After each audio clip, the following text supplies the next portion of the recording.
السلام علیکم ورحمۃ اللہ وبرکاتہ۔ ناظرین، میں ہوں عابد الرحمن، آپ دیکھ رہے ہیں یوٹیوب چینل۔ آج میں آپ لوگوں کو محرم الحرام کے مہینے میں ہم بستری کے بارے میں بتاؤں گا۔ بعض لوگ سمجھتے ہیں کہ محرم الحرام کے مہینے میں ہم بستری کرنا جائز نہیں ہے، اور اگر کسی نے ہم بستری کر لی تو یہ ہو جائے گا، وہ ہو جائے گا۔ تو اس طرح کی باتیں لوگوں کے اندر جو ہیں وہ ان کا رواج ہے۔ آج ہم اس بارے میں آپ سے ڈسکس کریں گے، محرم الحرام کے مہینے میں ہم بستری کرنا جائز ہے یا جائز نہیں۔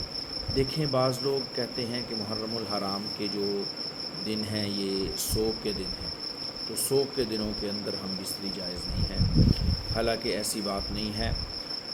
اسلامی تاریخ کے اندر کوئی دن بھی ایسا نہیں ہے کہ جس دن کسی عظیم انسان کی شہادت نہ ہوئی ہو، جس دن کوئی عظیم آدمی، کوئی بڑا آدمی اس دنیا سے نہ گیا ہو۔ کوئی دن بھی تاریخ کا خالی نہیں ہے۔ اگر آپ تاریخ کو اٹھا کر دیکھیں تو یہ تاریخ بڑی ہوئی ہے، بھری پڑی ہے اپنے شہداء کے ساتھ، قربانیاں دینے والے مجاہدوں کے ساتھ۔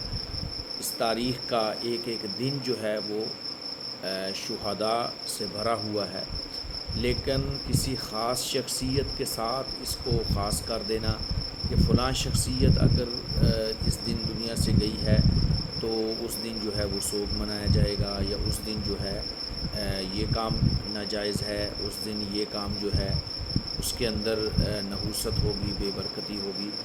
اللہ تعالیٰ نے سال کا کوئی دن بھی نحوست والا یا بے برکتی والا نہیں بنایا، اور نہ ہی ہمارے پیارے نبی پاک صلی اللہ علیہ وسلم کی تعلیمات ہیں کہ ہم کہیں کہ نبی پاک صلی اللہ علیہ وسلم نے کہا تھا کہ فلاں دن منحوس ہے، فلاں دن بابرکت ہے، فلاں دن یہ کام نہ کرو، فلاں دن کر لو۔ ایسی بات نہیں ہے۔ نبی پاک صلی اللہ علیہ وسلم سے ایسی ہرگز کوئی بات منقول نہیں ہے کہ اللہ کے نبی نے فرمایا ہو کہ محرم الحرام کے مہینے کے اندر آپ ہم بستری نہ کرو۔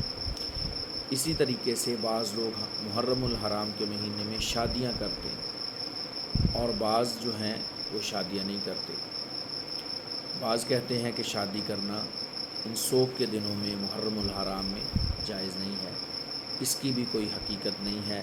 محرم الحرام کا مہینہ ہو یا کوئی بھی مہینہ ہو، شادی ہو سکتی ہے۔ شادی کے لیے کوئی مہینہ بھی اللہ تعالیٰ نے مخصوص نہیں کیا، اور نہ ہی اللہ تعالیٰ نے منع کیا ہے کہ فلاں دن شادی نہیں کرنی۔ یہ بھی لوگوں کی اپنی طرف سے بنائی ہوئی باتیں ہیں۔ محرم الحرام کے اندر شادی بھی ہو سکتی ہے، نکاح ہو سکتا ہے، اور ہم بستری بھی عورت سے ہو سکتی ہے۔ یہ جہالت کی چیزیں ہیں، ہم جہالت کے اندر پڑے ہوئے ہیں۔ ہم جو ہیں ایسے لوگوں سے باتیں پوچھتے ہیں، سنتے ہیں جن کا دین کے ساتھ کوئی تعلق نہیں ہے، جو دین کو جاننے والے نہیں ہیں، دین سے دور ہیں۔ اگر ہم اپنے علاج کے لیے کسی سے مشورہ کریں تو ہم کہتے ہیں کہ اگر ہم کسی سے مشورہ کرتے ہیں تو ڈاکٹر سے بڑا ہماری رہنمائی کرنے والا نہیں ہو سکتا، کہ ڈاکٹر سب سے بہترین بات، سب سے بہترین مشورہ ہمیں دے گا، تو ہم ڈاکٹر سے رجوع کریں۔ اسی طریقے سے اگر دنیا کا کوئی اور کام ہو تو ہم اسی شعبے کے بندے سے رابطہ کرتے ہیں، اور اسی کی بات کو جو ہے وہ ہم حرف آخر سمجھتے ہیں۔ لیکن دین کے معاملے میں ہم علماء سے بات کرنے میں یا علماء سے مسئلہ پوچھنے میں شرم محسوس کرتے ہیں۔ علماء کے پاس نہیں جاتے، بلکہ ایسے ہی لوگوں کے پاس، کسی نے ڈاکٹر سے مسئلہ پوچھ لیا، کسی نے انجینئر سے پوچھ لیا، کسی نے پلمبر سے پوچھ لیا، تو اس طرح کے کام جو ہے ہم کرتے ہیں، اور پھر ہم کہتے ہیں کہ ہم مولویوں سے گمراہ ہو رہے ہیں، ہم ایسے لوگوں کے ہاتھوں سے گمراہ ہو رہے ہیں جن کے پاس دین کا علم نہیں، اور ہم نے مولویوں کا نام جو ہے وہ بدنام کر دیا ہے کہ مولوی لوگوں کو گمراہ کر رہے ہیں۔ حالانکہ ہم مولویوں کے پاس جاتے نہیں ہیں۔ اگر ہم علماء کے پاس جائیں جو علماء حق کا ہیں، اگر ہم ان سے رہنمائی حاصل کریں تو ہمارے دنیا اور آخرت کے تمام کام جو ہیں وہ سنور سکتے ہیں۔ اللہ تعالی ہم سب کو علماء کی محبت نصیب فرمائے، علماء کی صحبت نصیب فرمائے، علماء کے پاس جانے کی بیٹھنے کی سعادت نصیب فرمائے، اور علماء کا سایہ ہم سب کے سروں پر قائم و دائم رکھے۔ اللہ ہم سب کا حامی و ناصر ہو۔ مجھے پوری امید ہے کہ یہ ویڈیو آپ کو پسند آئی ہوگی۔